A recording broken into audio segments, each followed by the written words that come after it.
Hello, and this is Prabhakar Valivati from MentorSquare. One of the most important milestones when you set up a new business is getting your first customer. That really is a kind of turning point in your entrepreneurial journey. Over the next few minutes, what I will talk about is whatever be your business, what may be a good way of getting your first customer. You are a young and unknown company, so whoever is going to be buying your product or service first is actually making a bet on you. Who is likely to be your first customer?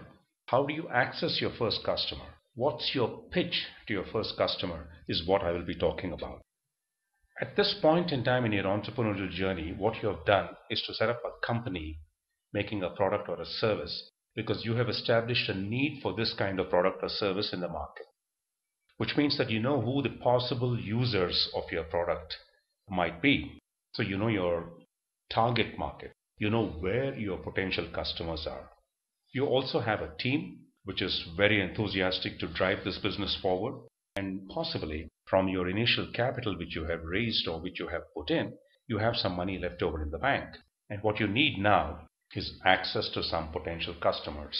You also need to be able to develop a story or a pitch which you will make to your potential customers in order to interest them in your product or service. So you need some kind of an approach or a line of attack. And once you have an opportunity to present your credentials and the credentials of your product or service to your customers, and you are able to generate and sustain interest, that's just the starting point of trying to make your first sale. As a general idea, your first prospect or your first customer will almost always be someone you know. Your first customer will almost always come from a known reference. This is because nobody knows you, and you need connections to be able to get someone to be interested in your product. So, as you look to get started in business, it's important for you to start building a network of contacts and connections who can potentially help you progress in your business. Now, because you know what kind of product or what kind of service you make, and you have an idea of what kind of customers may be interested in your product or service, I would imagine that you have a wish list of companies you want to sell to. So maybe you want to sell to IBM, or maybe you want to sell to Tata Motors, or maybe you want to sell to Procter and Gamble. So you have a wish list of companies you want to sell to. Now, do you know anyone in these companies at any level who can provide you some kind of access to a potential buyer of your product or service? Do any of your team members have any contacts in these companies? Or do you have a network of business advisors who can help you get in front of some potential buyers in any of these companies? Are you part of any industry group or an association which you can use to seek a contact in the wish list of companies you have? So that's the first thing which you want to do. Who do you know or who can you know in the companies you want to sell? Simultaneously, what you need to do is you need to ensure that your product can deliver the benefits which you promise. When you are selling a product, you should always look at selling your product from a point of view of how a customer is going to benefit from using your product.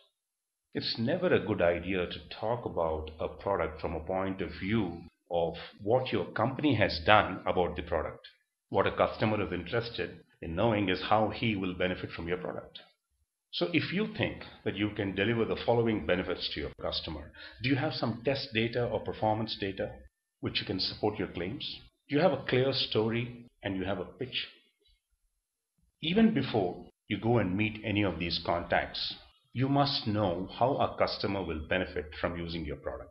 Let me give you an example. Let's say you're making a product which reduces power consumption in homes where refrigerators are being used. So you want to go and talk to refrigerator companies like Samsung or Godrej or LG.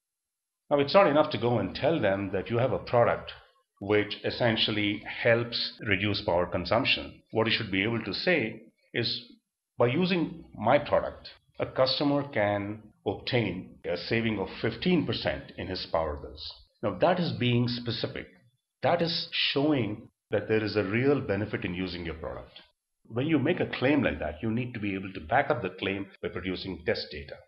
So it's important not just to focus on customer benefits, it's important to be able to quantify the benefits and back up your claims with adequate data. So once you do that, you make your prospect want to try out your product. Now, you may be making some other product or some other service where competition is already entrenched in one of the companies you intend to sell. So let's say that you have access to some potential buyer in your wish list of companies you want to sell to. Because competition is already entrenched, a good starting point is to make it risk-free for this potential buyer to consider buying your product. Remember, you're a young company, nobody knows you. You might be considered as a risk to deal with.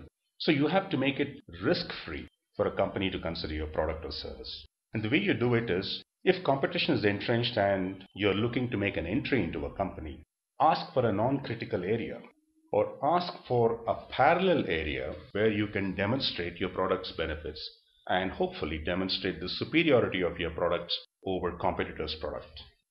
So what we did in RelQ Software, which is a company I co-founded, which was in software testing, our first customer was getting his software developed by a certain development firm, and he was getting the development firm to do the testing.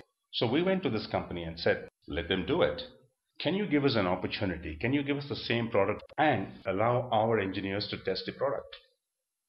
And we'll be able to demonstrate to you how we do it differently. So what happened was, while the development company was testing the product, we were also testing the product. We, as in the engineers of RelQ, were testing the product. And because we were a specialist software testing company, we were able to unearth more problems in the software, and we were able to demonstrate that the software was not stable enough.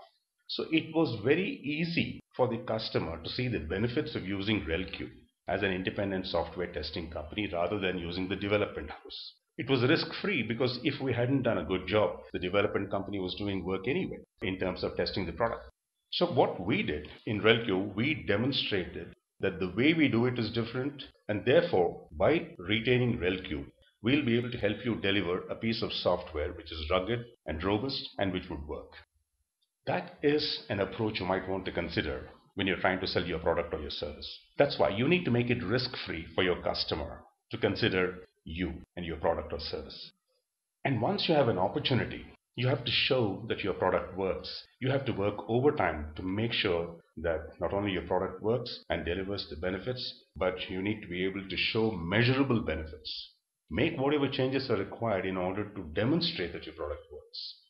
Under promise, over deliver, but show measurable benefits and therefore sustain interest. And as a general idea, if you have an opportunity to meet somebody in any of these companies you want to sell to because of your connections, remember, it's always good to have contacts with more than one person, which means it's good for you to ensure that more than one person is interested in your product or service. That will make selling easier later. Perhaps you make a product or service where you need to provide some training. Maybe you need to make some custom changes to accommodate the specific requirements of a particular customer. You have to make the commitment to deliver the training, make whatever changes are required. You need to be able to work with the customer to make sure that your product is being used correctly. And at that point in time, if you can involve a wider group later. At this point in time, it's important for you to document all the benefits and show it to the customer. So after having shown in a test bed or a parallel opportunity that your product delivers the promised benefits consistently, ask for another non-critical area where you can do the same. The next time around the customer wants to consider a product similar to what you're making, he will certainly feel the pressure to consider your product. How do you give the company the comfort that you're safe to deal with? Clearly, of course, you have gone and met these people primarily based on contacts, so a certain amount of trust and credibility are already established. But if you need to provide some warranties or additional guarantees which make economic sense to you, do so. Now, suppose you have a product or service where there is a need for a service person or maintenance person to be on site, do so. Or if you have to make a commitment to fix any problem within 24 hours or 48 hours, do so. Maybe the customer wants to be able to see the benefits of your product over 3 months or 6 months, in which case he may say that he will pay you over a period of time.